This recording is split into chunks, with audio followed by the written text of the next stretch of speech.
Wow. What the next few days we have here in the upstate. Yep. Ready? We've got Clemson playing tomorrow. We've got the Gamecocks on Friday, and then we've got Easter on Sunday. Can't Busy. believe What it. a weekend. So much happening, and And it's the end of March. It is, and it's an Forgot early about that. Easter this year. So sometimes when you get in March, you're like, oh gosh, what if it's like 57 degrees for those Easter egg hunts? You know, it could be really chilly, know. could be Or it could stormy, be 56. could be 56, or could be 80. Which is what know. we're going to get. Yeah, there's a lot of options in March, and this time we're going to get on the warmer side of things. We do have a little bit of shower activity right now that's still happening in our area. Wanted to show you that this is all part of the system that's going to be bringing us the changes over the next several days. A few showers around Spartanburg County, Union County, into toward Cherokee County as well.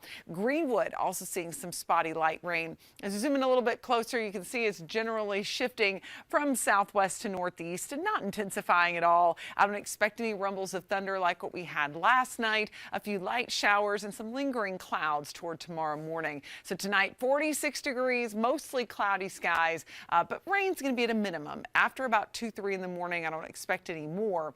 Get into the day tomorrow. Sun comes out. Temperatures get into the 60s. Now, it will be a touch breezy, so that's going to make these 60s feel cooler. And that north breeze is going to help to drop temperatures into tomorrow night. And that's going to be our next big thing, will be the chill for Friday morning. I expect frost in the mountains if the winds can settle down enough. And in the upstate, we'll be looking for that potential for some patchy frost with temperatures in the upper 30s to low 40s. So something to keep in mind if you've done some planting, have those tender plants out.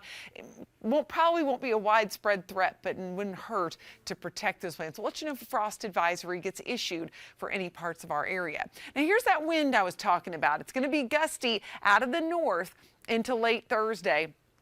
And that's going to be helping to pull in some of that cooler air for us. Then we're going to just keep on seeing breezy conditions through Saturday. You can see it really begins to peak Saturday evening into the gusts around 30 miles an hour. So Thursday afternoon, Friday afternoon, even Saturday afternoon and evening will be a bit breezy. And then even into Easter Sunday, we don't get those winds to calm down completely, but we will see a little less. We could see 5 to 10 mile an hour winds with gusts to around 20. So just enough to blow those Easter eggs around just a bit. Low 70s Friday, upper 70s on Saturday, and then low 80s on Sunday. So yes, we have a cold front coming through, but we will recover nicely from that chilly air as we get into the weekend. It'll be a little cool for sunrise services on Sunday, mostly sunny, 50 degrees.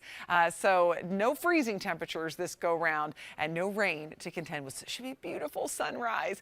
In the next 7 days, we've got sunshine abounding through Thursday, Friday, Saturday. Once we get rid of some of those morning clouds on Thursday, and then into early next week, we'll have about a 40% chance for some showers Tuesday. And some indications are that rain could spread into Wednesday as well. We'll keep you posted on that.